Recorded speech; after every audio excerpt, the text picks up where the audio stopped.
Okay, now we're getting close to halfway through the book of Judges. Not quite, but close. And so we're in the middle, but the middle is definitely not a good chapter. It's not an example of Israel's faithfulness. It's really the opposite. And you're even going to see a legacy here that's negative.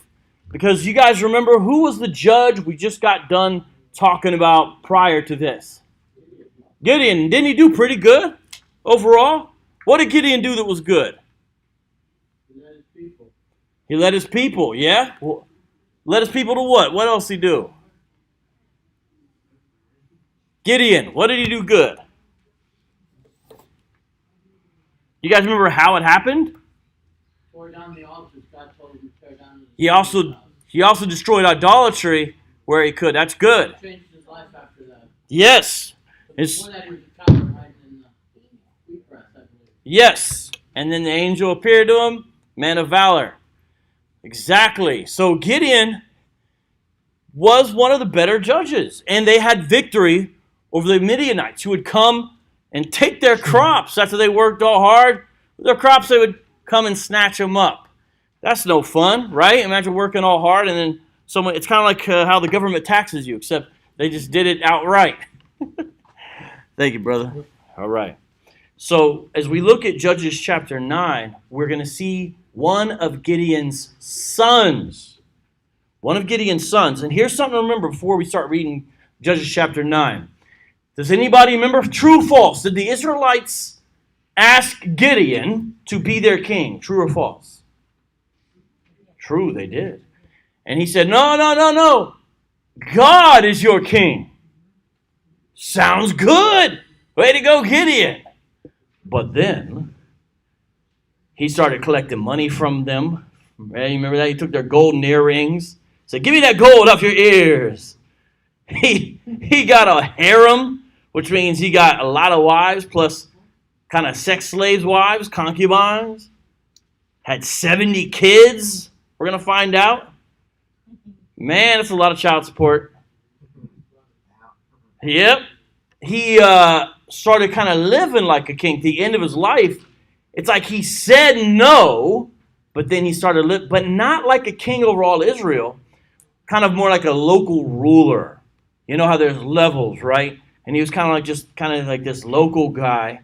His overall legacy was faithful, but you find out the son, not so much. At least the son we're going to talk about today, Abimelech. So here's what I'm going to do. I'm going to read Judges 9, and I'm going to read certain sections, and then I'll stop and we'll talk about it.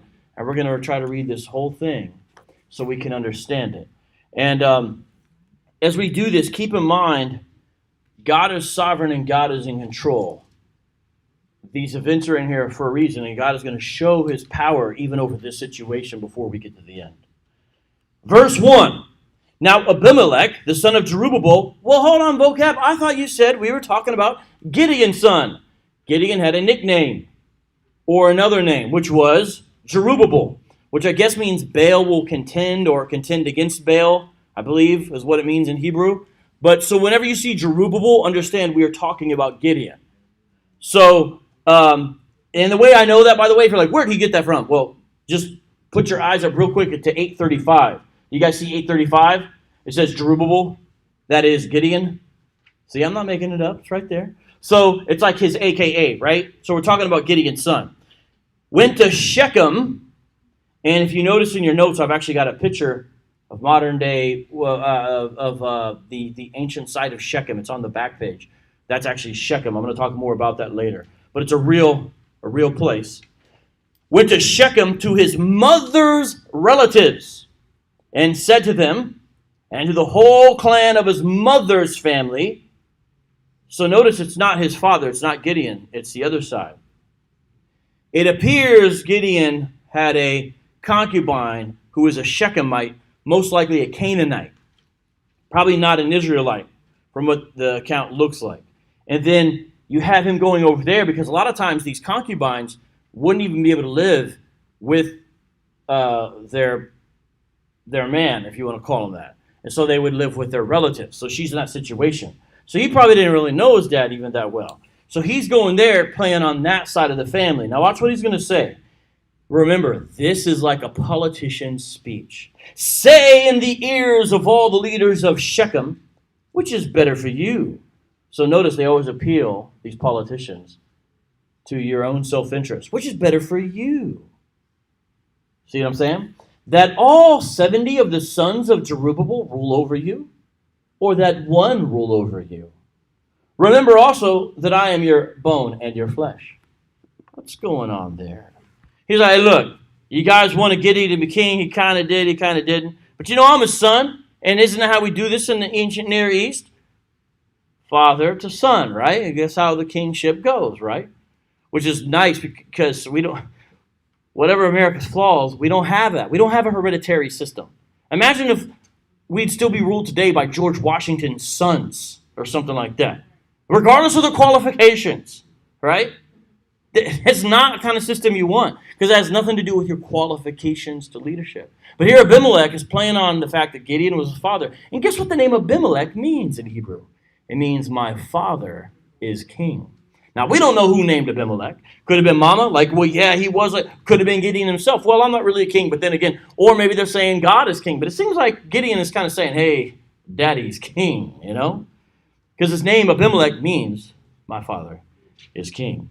And notice, though, a politician, and that's really what Abimelech is, except he's an old school style where he outright kill people.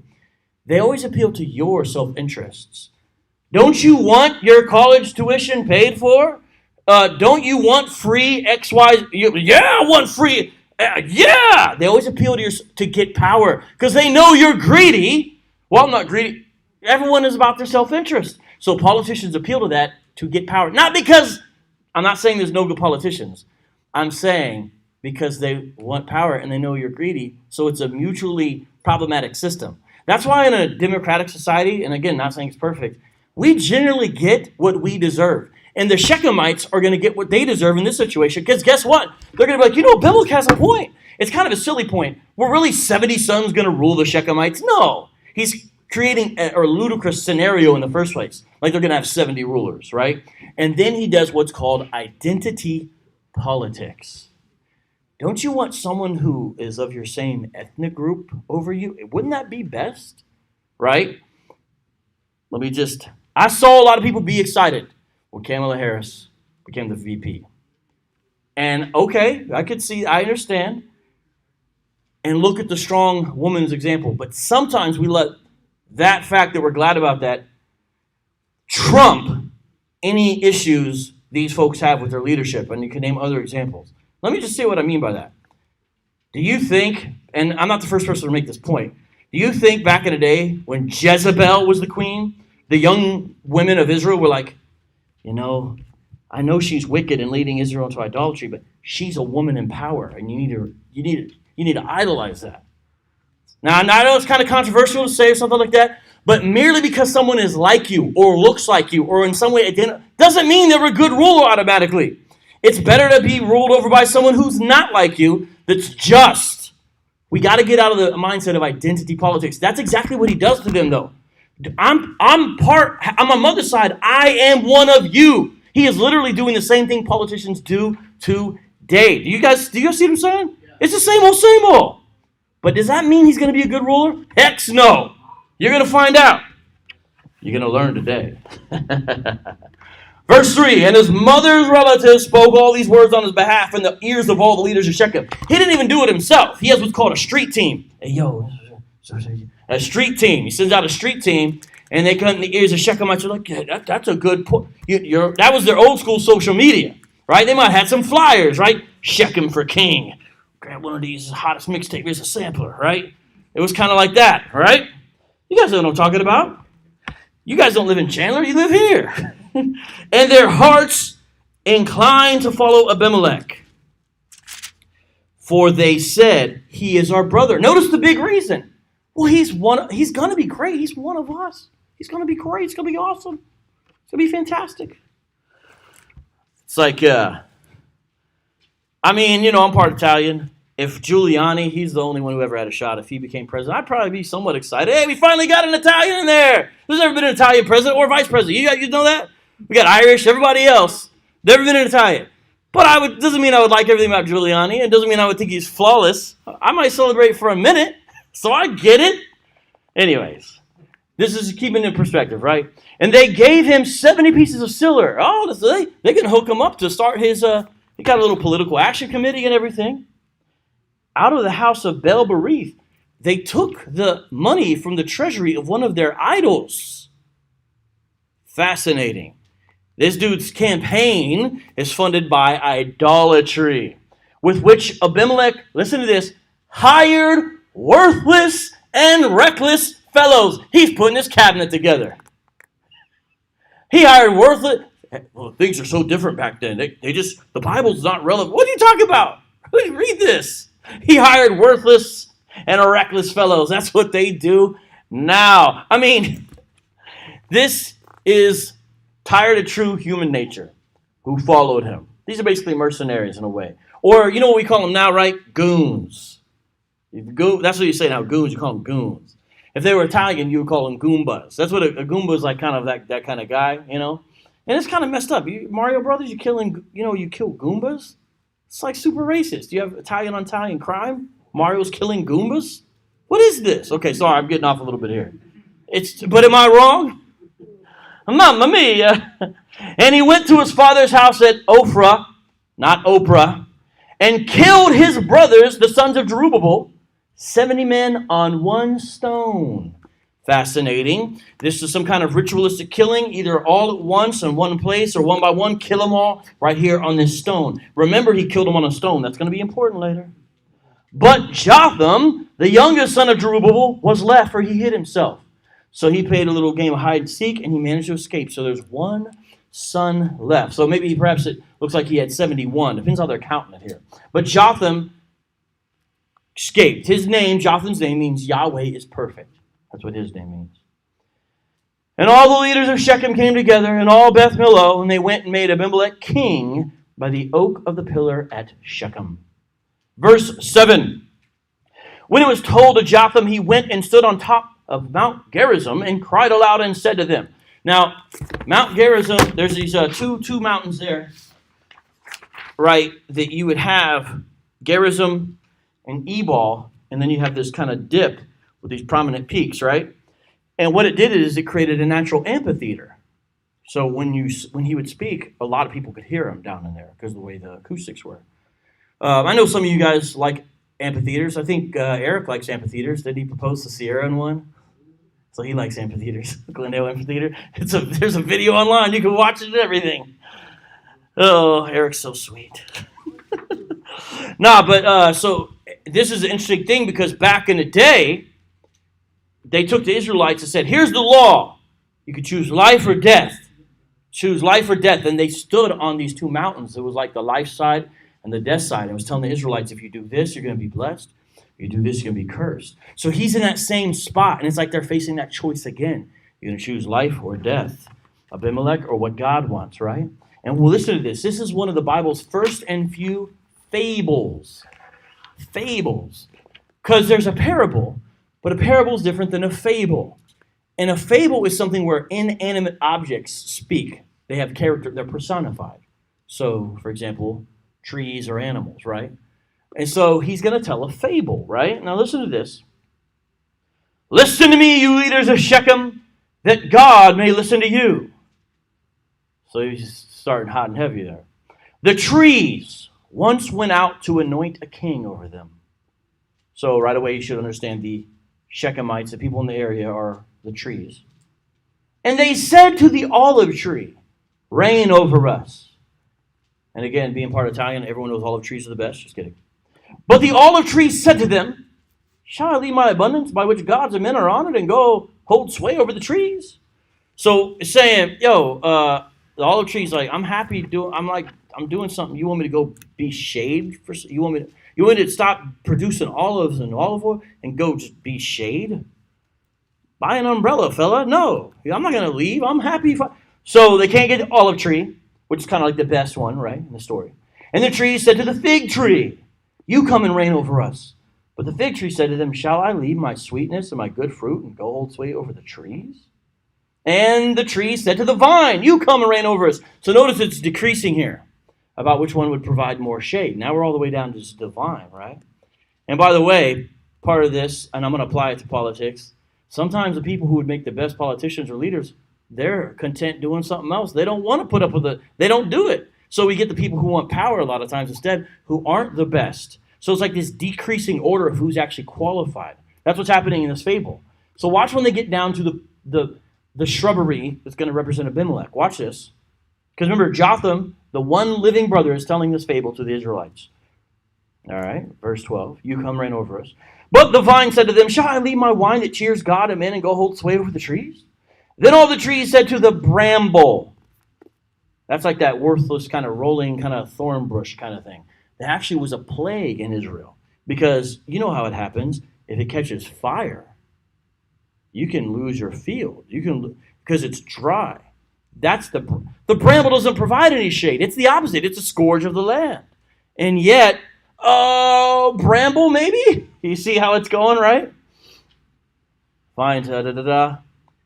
And listen what the bramble says to the trees in verse 15. If in good faith you are anointing me king over you, then come and take refuge in my shade. Like, bro, you ain't got no shade to give.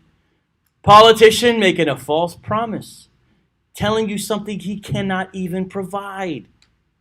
He can't provide shade. He has no shade to give. You understand that? It's a false promise. But watch this. He's going to do this thing. Well, since you asked me, you better, because if you don't, it's going to be the worst case scenario. If you don't elect me, here's what's going to happen. That's kind of the king he's going to kind of say. Watch this. Watch what he says here. Then come out and take refuge in my shade. But if not, let fire come out of the bramble and devour the cedars of Lebanon. So let me burn up all the best of the best. So you better, or else that's what he's saying. And guess what? Remember, this parable is prophetic by Jotham. What he says is actually going to happen. Remember that last line. Verse 16. Now therefore, this is still Jotham speaking, if you acted in good faith and integrity when you made Abimelech king, did they act in good faith and integrity? They gave him $70 out of a pagan god's house, and then he killed his brothers.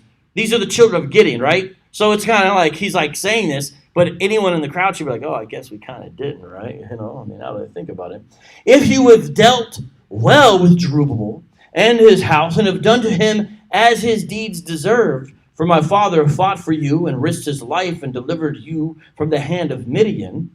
So he's reminding them. I mean, think about it. It's like, Gideon, we love you. We're going to honor you by having all your sons murdered. Way to repay the father. And you have risen up against my father's house this day and have killed his sons, 70 men on one stone. Interesting, by the way. You guys remember Judges chapter 1? I'm going to stop there, brief detour. They caught that local Canaanite king, and they chopped off his digits, right? Turned him into a guy named Matt. What happened with that is he says, oh, it's okay. It's just kind of fair retribution because guess what? I chopped off the fingers and toes of 70 kings too.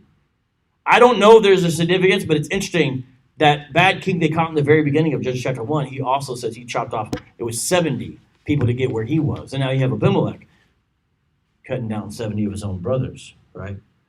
Oh man, now I got, what verse was I in? Thank you. Yes. Praise God. Seriously, I got lost there for a second. It's like that big,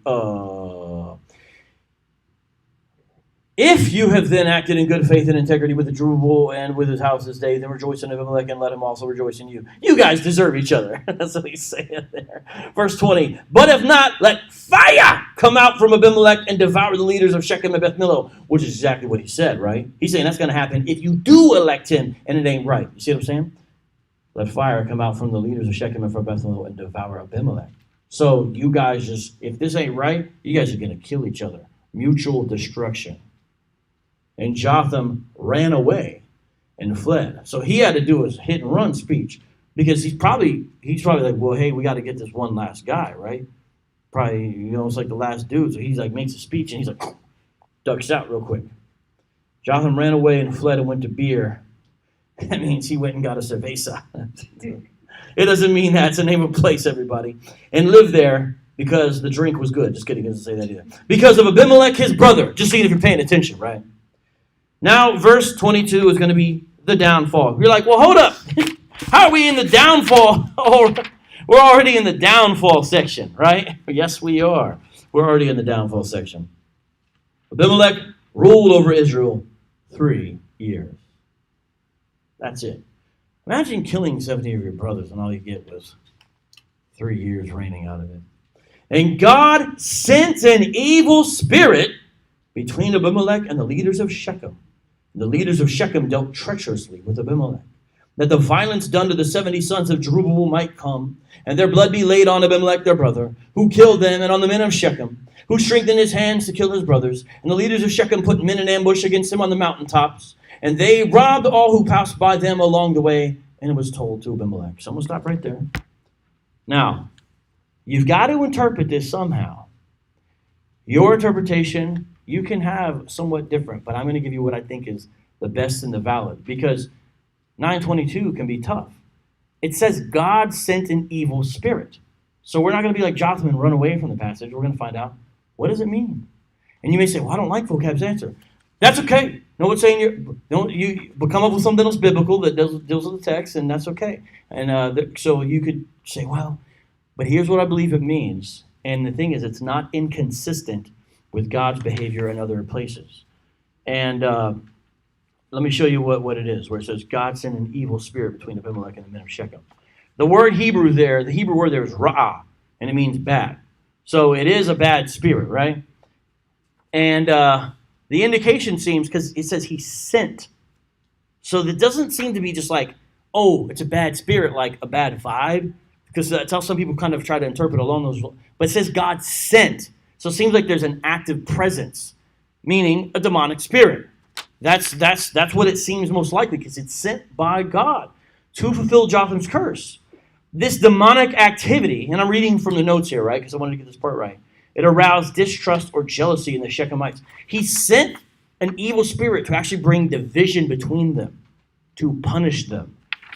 God can even use the devil, and indeed he does. Before you say, that just doesn't sound right. King Saul, you guys remember? He was troubled and bothered by what? Hemorrhoids? No, the Bible says God sent an evil spirit to him. He might have had hemorrhoids too, I don't know. Maybe that's why he was always grumpy. And that's why David would come and play his little music on his harp, right? Remember that? And kind of chase that spirit away was the idea, and Saul would be like, okay. That's not the only time. Remember Satan in the book of Job? Now, this is not identical, but it's similar. It shows that God is he's sovereign and in control, even of the wicked spirits. Remember? You have a situation where there's the angels, and it appears that Satan is right there, and he's kind of giving like a report to God. God's like, hey, what you been up to, man? Tell me, walking around, doing a thing, kind of, notice because Satan has to give an account to God. I'm obviously paraphrasing. We're not going to go to Job 1, but you can see what I'm saying.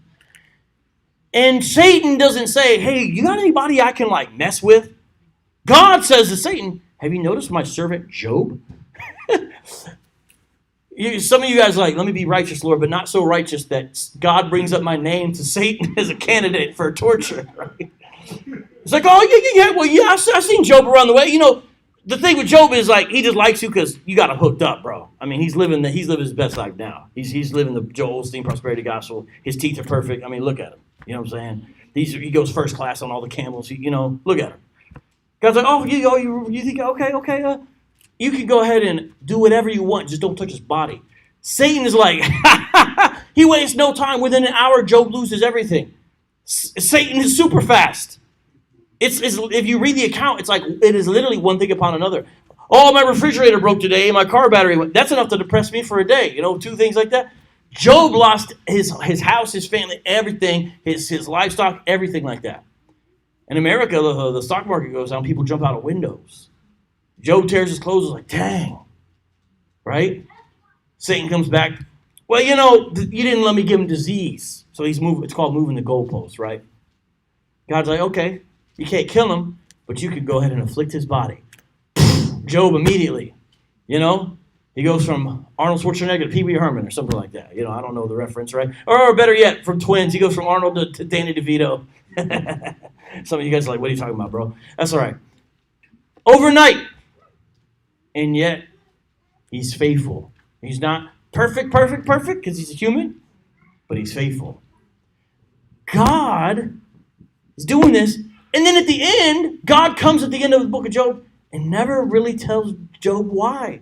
If you read it, he doesn't say, well, see, I was going to have this be like a story, so when people suffer later on, they'll look to this for inspiration. Or, don't worry, you haven't read the last chapter, I'm going to hook you up again. He doesn't say, he says, where were you when I created this? Where were you when he's saying, Job, you have no wisdom. You don't know anything. That's very humbling. Some of you, I don't like that. That's what God said. The Bible says he vexed Job and the whirlwind. If you've been going through your whole life and you think of God as a kind of kindly hunched over old man, with a white beard, right? And he's like, oh, those kids out there playing in the yard, he never spanks anybody. That's not God of the Bible. It never was. He is to be feared, but he's to be loved. Look at the cross. So you see the situation where God's like, this isn't right.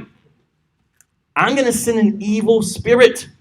So this is good, though, because you understand even the demons are ultimately under God's control. And that's important to remember. Now, look, this gets into concepts that people aren't always comfortable with, but I think are biblical. One called sovereignty. And I'm going to read this. I'm going to read this. I'm not going to read the rest of the notes like this, but I'm going to read this part, okay? God used an evil spirit to replace the harmony between Abimelech and the citizens of Shechem with distrust and disagreement. That God would send an evil spirit, a demon, shows that he sovereignly rules over all the universe. Even Satan could not attack Job without God's permission, what I just referenced. And evil powers are subject to his control. That reference there is to the Saul account I mentioned. So you have the verse references right there.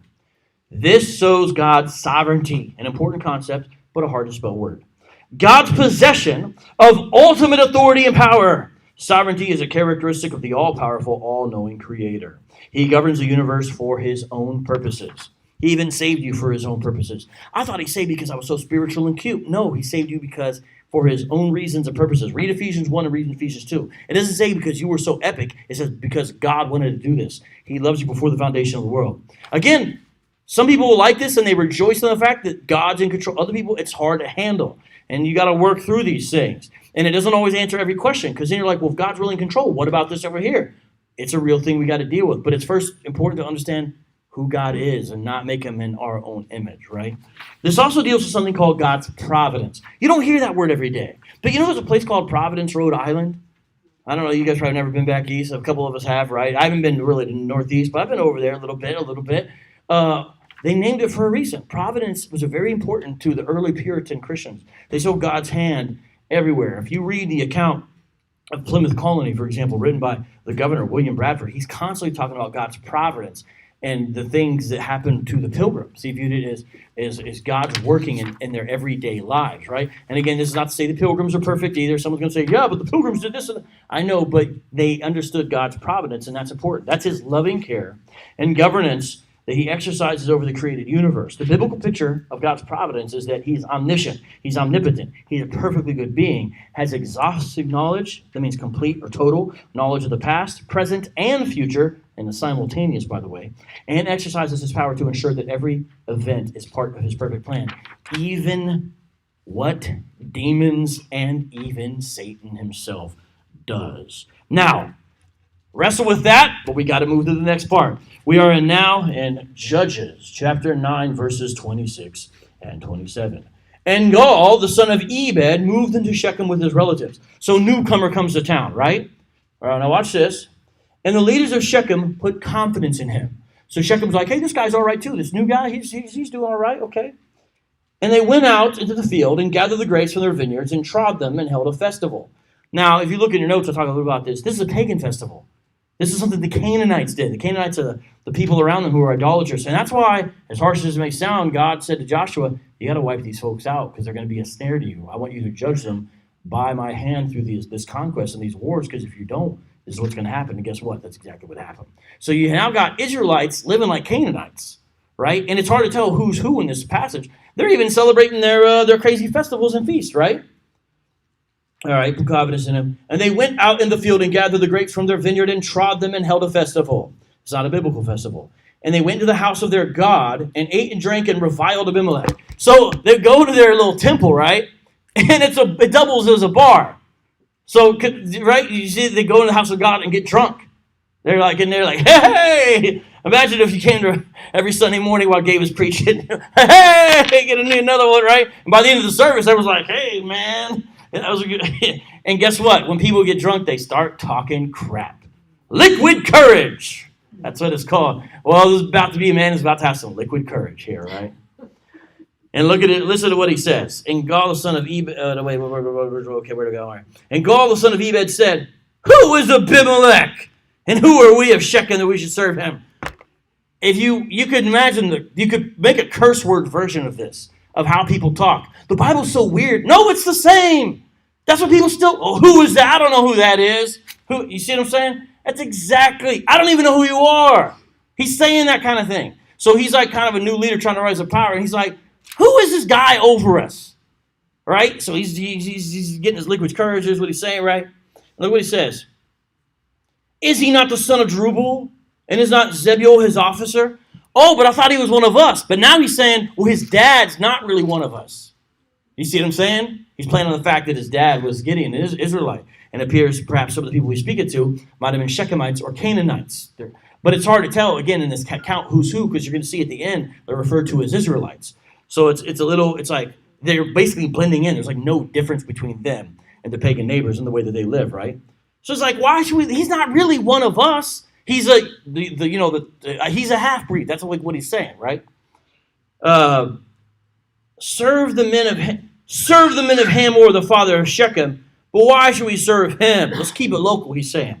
Would that this people were under my hand? Oh, I do so much better. Ha! This is the same thing Abimelech did in the beginning, remember? It always goes like this, right? Then I would remove Abimelech. I would say to Abimelech, increase your army and come out. He's saying, if I was in charge, look, I would be like, hey, Abimelech, you better get your army, step up your game, and come out and meet me.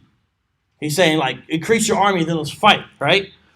So that's the liquid courage story. But now watch verse 30, though. And remember, God's in control of this. Even that, God designed that to punish what had happened because of great wickedness had occurred, right? So it's showing even in the midst of this craziness, God's in control. When Zebul, the ruler of the city, heard the words of Gaal, the son of Ebed, his anger was kindled. Oh, you're going to talk about me that way? And he sent messengers to Abimelech secretly. So, you ever had that friend, you run off with their mouth, and they're like, yeah, and then they tell the friend what you said? But they're chilling in the meantime, but they're secretly wondering, like, are they going to get them? That is that friend. Zebul's going to hang out with Gaal, but he's going to also tell Abimelech, hey, you know what he said about you? Again, human nature has not changed, has it? And he sent messengers to Abimelech secretly saying, behold, Gaal, the son of Ebed, and his relatives have come to Shechem, and they are stirring up the city against you. Now, therefore, go by night. So he's like, let me tell you what to do, right? A piece of advice, Abimelech. You and the people who are with you, and set an ambush in the field. Then in the morning, as soon as the sun is up, rise early and rush upon the city. And when he and the people who are with him come out against you, you may do to them as your hand finds to do. So he's like, hey, man, here's what he's saying. And you know what I would do? If I was you, here's what I would do. He's literally doing that. He is that kind of friend to him. So Abimelech and all the men who were with him rose up by night and set an ambush against Shechem and 4 companies. Shechem is the place that got him king in the first place. You guys see that? So again, this also shows another thing, because you're about to have some Israelite on Israelite violence. No matter who's in charge, you still have Israelite and Israelite violence. David is in charge later on, and guess what? You have Israelite on Israelite violence when David, the best king, is in charge. It doesn't mean it's good, but it means if you hear someone say, I'll bring unity and you won't have any more of this, and no. You'll still have it if the parts of the people aren't in the right place. So it doesn't matter who's in charge. If he's one of you or not, you'll still have Israelite on Israelite violence, right? Because you can see how in some ways we're seeing this perhaps in the good old US of A. Now watch this. Gaul, the son of Ebed, so this guy who's talking trash, right? Went out and stood at the entrance of the gate of the city. He's like, hey, I'm about to take this place over, look at my land, right? And Abimelech and the people who were with him rose from the ambush, creeping on the come up, right? And when Gaul saw the people, he said to Zebul, hey, look, there's people that are coming down from the mountaintops. He's like, hey, do you see? It looks like, right? He's telling the guy who told on him. So the guy knows there's about to be a squab. He knows, right? Watch what he says, though. Zebul said to him, oh, you mistake the shadow of the mountains for men. Your mind's playing tricks on you, bro. You're seeing things. It's your imagination, kid. But he knows what it is. Gaul spoke again and said, look, people are coming from the direction of the diviner's oak. Then Zebul said to him, so he's like, okay, the gig is up. Watch this. Where's your mouth now? What do people say now? Where's that issue is talking? That's what they say, right? That's what he's saying. It is, again, literally the same thing. So he's like, oh, where was this you were talking about before? Because remember, he name dropped him too. He's like, oh, isn't he his like right-hand man? So he took that personal like Michael Jordan. Who was Abimelech? He's saying, didn't you say this? Let me remind you what you said with your drunken stupor. Where's your mouth now who said, who's Abimelech that we should serve him? Are not these the people whom you despised? Go out now and fight with them. It's like, what did you hate? And you say you want to fight, and there they are. Go ahead. It's like, well, I'm not ready. Not now. Well, that's how they do. They're not going to tell you when they're coming. And Gaul went out at the head of the leaders of Shechem and fought with Abimelech. So he did it. But come on, man. And Abimelech chased him, and he fled before him. And many fell wounded up to the entrance of the gate. And Abimelech lived at Aramoth, and Zebul drove out Gaul and his relatives so that now they could not dwell at Shechem. So basically, Gaul is gone, the guy was talking the trash, and now his family can't even live at Shechem. And so now they're kind of like, okay, I'm going to really take charge. But that's not the end of the story, is it? On the following day, the people went out into the field, and Abimelech was told. He took his people and divided them into 3 companies and set an ambush in the fields. And he looked and saw the people coming out of the city. So he rose against them and killed them. Because you might think, okay, Abimelech's like, okay, I dealt with that dude. It's cool. He's like, no. You turned your backs on me. I'm going to take care of this town. And again, this is the kind of thing that still happens. The leader of Syria, Assad, his father, who came to power, I think, in Syria like in the 60s, he destroyed his whole hometown because they didn't agree with him on some political issue. I think like 35,000 people were wiped out from Assad's father. This kind of thing still happens. And so that's exactly what's going to happen here, right? So this is the behavior of ancient Near Eastern kings. They're acting like Canaanite kings here, right? So he's like, it's going to get worse. It's not over. So he rose against them and killed them. Abimelech and the company that was with him rushed forward and stood at the entrance of the gate of the city, while the 2 companies rushed upon all who were in the field and killed them. So this is indiscriminate slaughter at this point. And Abimelech fought against the city all that day. He captured the city and killed the people who were in it, and he razed, that means burned to the ground. That's what raise means, that word. Razed the city and sowed it with salt. That was a symbolic gesture to say you can't ever grow any crops here. It's going to be barren forever. Is why they would salt the field after they destroy the people. When all the leaders of the tower of Shechem heard it, they entered the stronghold of the house of El-Berith. So it's like, let's go where our God is, right? And El-Berith means like the Lord of the covenant. Abimelech was told that all the leaders of the tower of Shechem were gathered together. So it's like, when you run into a Catholic church, sanctuary. That's the kind of thing they're doing, right? It's like, no, bro. And Abimelech went up to Mount Zalmon, and he and all the people who were with him. And Abimelech took an axe in his hand and cut down a bundle of brushwood and took it up and laid it on his shoulder. Remember in the beginning, he's the bramble? Now he cuts basically some bramble and puts it on his shoulder. So he's like, hey, watch what I do, guys. Now watch what he's going to do here. And he said to the men who were with him, what you have seen me do, hurry and do as I have done. So every one of the people cut down his bundle and following Abimelech, put it against the stronghold. So he set all these kind of brush, these kind of like worthless, weed kind of brushes against the tower that they're in. Now watch this. Abimelech put it against the stronghold, and they set the stronghold on fire over them, so that all the people of the tower of Shechem died, and about 1,000 men and women. He just killed them all, burned them to death, just like Jotham said. Then Abimelech went to Thebes and encamped against Thebes and captured it. So he's like, you know what? I'm gonna increase my territory while I'm at it, right? But there was a strong tower within the city. So he's like, oh, another tower to take care of. Well, I know what to do with that. And all the men and women and all the leaders of the city fled to it and shut themselves in. Sounds like what just happened, doesn't it? But it's not going to end the same. And they went up to the roof of the tower. And Abimelech came to the tower and fought against it and drew near to the door of the tower to burn it with fire. He's like, you know, I had this tactic. It worked last time. Let's do it again. So, you know, see what he's doing here? All right? And a certain woman threw an upper millstone of Abimelech's head and crushed his skull. And he had a splitting headache. Check this out. We have a millstone. It's like this big one. Bottom one's like this grindstone kind of thing. And you would put like the stuff in between it. And you would grind it to get it fine. But the top one was smaller enough that it was heavy. It had size to it. But you could carry it under your arm. It's something you could carry around with you. The top piece to the millstone, right? So a lady has one of those, right? She's, you know, it's like when you get hit in the head with a pot or a pan by a lady in a movie. It's like that kind of thing, you know. It's like that, or they become masters, of, you know, with brooms and shoes and stuff. Well, she's got a millstone, right?